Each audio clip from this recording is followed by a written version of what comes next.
Bismillahirrahmanirrahim. Assalamualaikum warahmatullahi wabarakatuh. Waalaikumsalam warahmatullahi wabarakatuh. Alhamdulillahirabbil alamin wassalatu wassalamu ala asyrafil anbiya'i wal mursalin sayyidina wa maulana Muhammadin wa ala alihi wa sahbihi ajma'in. Amma ba'du. Pertama dan yang paling utama, puji syukur marilah senantiasa kita panjatkan kehadirat Allah Subhanahu wa ta'ala yang tidak henti-hentinya memberikan nikmat-nikmatnya yang sangat banyak kepada kita semua.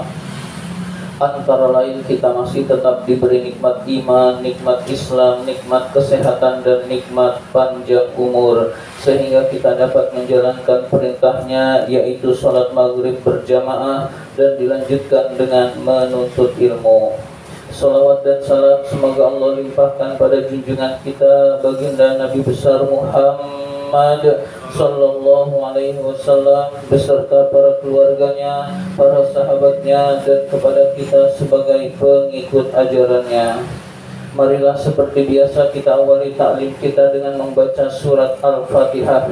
Mudah-mudahan kita semua mendapatkan ilmu yang bermanfaat, diberikan kesehatan oleh Allah Subhanahu wa ta'ala, diberikan rezeki yang banyak, yang halal dan yang berkah, urusan-urusan kita dimudahkan oleh Allah Subhanahu wa ta'ala. Ala hadhihi niyyah wa ala kulli niyatin salihah wa ila hadratin nabiyil mustafa Rasulillah sallallahu alaihi wasallam wa ila muallifi hadzal kitab asy-syekh al-imam barakatil anam Abdullah Ba'lawi al-Haddad rahimahullah, nafa'anallahu bihi wa bi ulumihi fid dharain amin.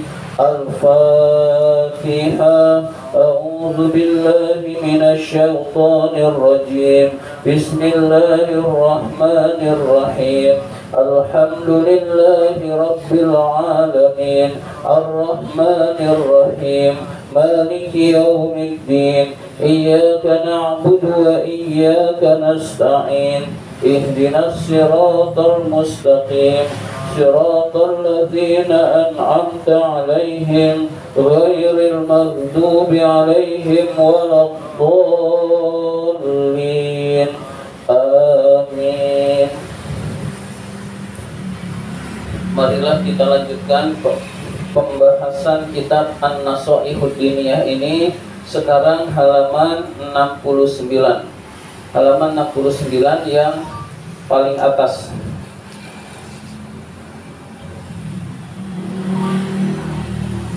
Baris pertama. Bismillahirrahmanirrahim. Wa fil hadisi, dijelaskan di dalam hadis. Jadi ini hadis Rasulullah sallallahu alaihi wasallam. Matsalul qaimi, perumpamaan orang yang melaksanakan ala hududillahi, atas hukum-hukum Allah. Jadi perumpamaan orang yang melaksanakan hukum-hukum Allah. Wa matsalul waqi'i, dan perumpamaan orang yang tercebur fiha, di dalam kemaksiatan. Kama sali qaumin, seperti perumpamaan kaum istahamu, yang menaiki ala safinatin, di atas perahu. Jadi perumpamaan orang yang menegakkan hukum-hukum Allah dan dibandingkan dengan orang-orang yang tercebur di dalam kemaksiatan kepada Allah, kata Rasul diumpamakan seperti suatu kaum yang sedang sama-sama menaiki sebuah perahu atau kapal. Kita anggap saja kapal. Fa asaba ba'duhum a'laha, sebagian di antara mereka ada yang berada di atas. Wa ba'duhum asfalaha, sebagian di antara mereka ada yang berada di bawah. Jadi penumpang kapal itu ada yang di atas, ada yang di bawah.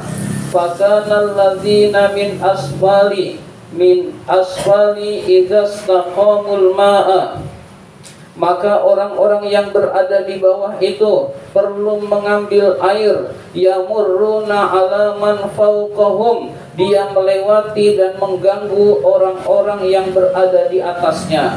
Jadi orang yang berada di bawah dia ingin mengambil air. Ketika mengambil air maka mengganggu orang yang berada di atasnya, hadirin sekalian.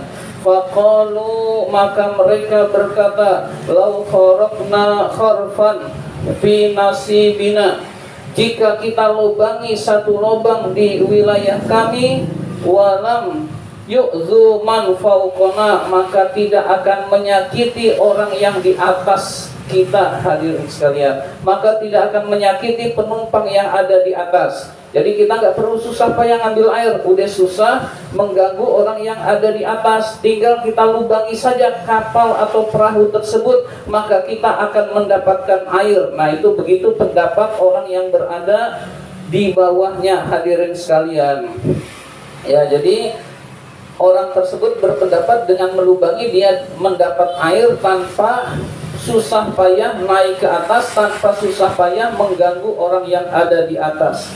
Fa in tarakuhum, jika mereka mencegahnya, lamma arad wa ma aradu, apa-apa yang mereka kehendaki, in taraku, jika mereka meninggalkannya, maksudnya tidak mencegahnya, wa ma aradu, apa yang mereka kehendaki, halaku jami'an, maka binasalah seluruhnya, seluruh penumpang kapal tersebut. Jadi orang yang ada di atas enggak berusaha mencegah orang yang melubangi kapal, maka seluruhnya akan binasa. Nah, orang yang bermaksiat itu diumpamakan seperti orang yang melubangi kapal. Lalu kalau siksa Allah, murka Allah itu turun, maka merata seluruhnya, baik yang maksiat ataupun yang tidak maksiat, hadirin sekalian. Wa in akhadhu, jika mereka mencegahnya, ala aidihim, dengan tangan mereka, najau, maka mereka akan selamat. Najau jami'an, mereka semua akan selamat, hadirin sekalian. Jadi orang yang bermaksiat itu diibaratkan orang yang melubangi kapal atau perahu. Kalau tidak dicegah, maka ketika murka Allah datang, seluruhnya akan tertimpa bencana, hadirin sekalian. Jadi bencana itu disebabkan kemaksiatan dari orang-orang yang durhaka kepada Allah Subhanahu wa ta'ala. Jadi seperti orang yang melubangi kapal, maka yang tenggelam bukan hanya bagian bawah atau yang melobel kapal, tetapi seluruh penumpang kapal itu akan celaka. Sama dengan kita tidak mau mencegah kemaksiatan, maka ketika bencana Allah turunkan, maka semuanya akan tertimpa bencana musibah yang datangnya dari Allah Subhanahu wa ta'ala. Entah itu bentuknya tsunami, entah itu bentuknya gunung meletus, entah itu bentuknya banjir, entah itu bentuknya kebakaran dan lain sebagainya, dan tidak pandang bulu, tidak milih-milih. Nanil orang soleh nih enggak banjir, itu tidak, hadirin sekalian. Tetapi semua akan tertimpa jika bencana yang datangnya dari Allah itu sudah turun, hadirin sekalian. Maka amar ma'ruf nahi mungkar itu diperlukan agar kita semua selamat dari murka Allah Subhanahu wa ta'ala. Wal makna hadis ini adalah annalladzi ya'muru wa yanha, sesungguhnya orang yang beramar ma'ruf dan bernahi mungkar, sa'in adalah orang yang berusaha, li nafsihi untuk dirinya, wa mujtahidun dan bersungguh-sungguh, fi najatiha untuk keselamatannya, bisalamati dengan menyelamatkan wilayahnya, hadirin sekalian. Jadi dia bukan hanya menyelamatkan dirinya sendiri, tetapi menyelamatkan orang lain. Itulah orang yang beramar ma'ruf nahi mungkar. Jadi kita bersyukur kalau di Indonesia masih ada orang yang beramar ma'ruf nahi mungkar. Itu insya Allah murka Allah ataupun musibah yang besar itu tidak terjadi lantaran masih ada yang mau beramar ma'ruf dan bernahi mungkar. Mimma ja'alallahu alaihi minal ithmi, berupa bencana yang diberikan, yang dijadikan oleh Allah Subhanahu wa taala, lau sakata, jika dia diam, anil amri wan nahyi, dari amar ma'ruf dan nahi mungkar, ma'al istita'ati, padahal memiliki kemampuan. Jadi penyebab turunnya bencana tidak adanya amar ma'ruf nahi mungkar. Nah, kita bersyukur di Indonesia masih ada. Dulu namanya FPI, Front Pembela Islam, sekarang menjadi Front Persaudaraan Islam yang diganti karena dulu dibubarkan, hadirin sekalian. Bima yarju min thawabillahi wa karimi wa'dihi, dia memperoleh apa yang diharapkan berupa pahala yang besar dari Allah dan kemuliaan janjinya Allah. Allazi wa'ada bihi, atas yang Allah janjikan, man nasara dinahu, kepada orang yang menolong agamanya. Jadi Allah berjanji orang yang menolong agama Allah ditolong oleh Allah Subhanahu wa taala. Wa qama bi amrihi, dan melaksanakan perintahnya. Qala Allah taala, Allah Subhanahu wa taala berfirman, wala yansurannallahu, sungguh Allah pasti menolong, man, orang, yang suruhu, yang menolongnya. Maksudnya menolongnya, menolong agama Allah Subhanahu wa taala. Timbul pertanyaan, Allah kan maha kuasa, kok perlu ditolong? Allah itu gak perlu ditolong. Jadi kita gak usah menolong agama Allah. Ini ucapan yang sangat keliru, hadirin sekalian. Kita menolong agama Allah itu karena diperintahkan oleh Allah. Menjalankan perintah Allah hukumnya wajib. Allah gak perlu ditolong, itu benar. Tetapi kita menolong agama Allah adalah perintah dari Allah Subhanahu wa ta'ala. Sama kita melaksanakan sholat, Allah gak butuh disembah, tapi kita perlu sholat karena itu perintah dari Allah Subhanahu wa ta'ala, hadirin sekalian. Allah gak butuh disembah, Allah tidak rugi kalau orang lain tidak ada yang menyembahnya, tetapi kewajiban kita menyembah Allah yaitu sholat, karena itu adalah perintah dari Allah. Yang sholat pasti beruntung, yang gak sholat pasti celaka. Yang beramar ma'ruf nahi mungkar pasti beruntung, yang meninggalkan amar ma'ruf nahi mungkar tidak beruntung, hadirin sekalian. Nah, Allah janji Allah akan menolong orang yang menolong agamanya. Menolong agamanya Allah itu diantaranya amar ma'ruf nahi mungkar, kemudian berdakwah di jalan Allah, kemudian membangun masjid, membangun majelis taklim, mendirikan tempat-tempat pendidikan. Di antaranya juga mendanai majelis taklim, mendanai kegiatan-kegiatan keagamaan. Itu adalah bentuk menolong agama Allah Subhanahu wa ta'ala. Innallaha, sesungguhnya Allah, Qawiyyun aziz, la qawiyyun aziz, sungguh maha kuat lagi maha perkasa. Jadi Allah itu maha kuat dan maha perkasa, hadirin sekalian. Kalau Allah sudah bertindak, tidak ada yang bisa mencegahnya. Takdir Allah tidak bisa digagalkan oleh siapapun, hadirin sekalian.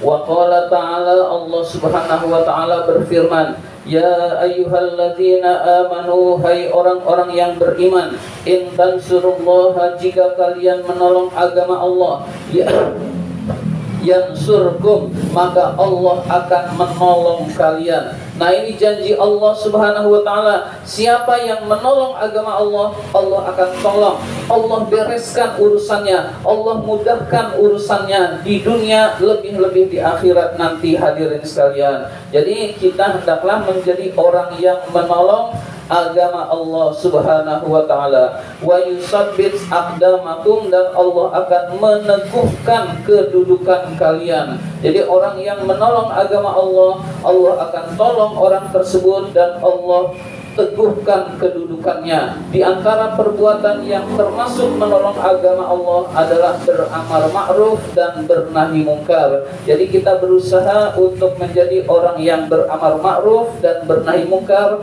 agar kita semua dicintai oleh Allah Subhanahu wa taala dan agar kita semua dimudahkan urusannya oleh Allah Subhanahu wa taala. Amin ya rabbal alamin. Allahumma inna na'udzubika min ilmin la yanfa wa qalbin la yakhsha wa amalin la yurfa wa du'ain la yusma. Amin ya rabbal alamin. Demikian inilah yang dapat saya sampaikan. Terima kasih atas perhatian. Wabillahi taufiq wal hidayah. Wassalamualaikum warahmatullahi wabarakatuh.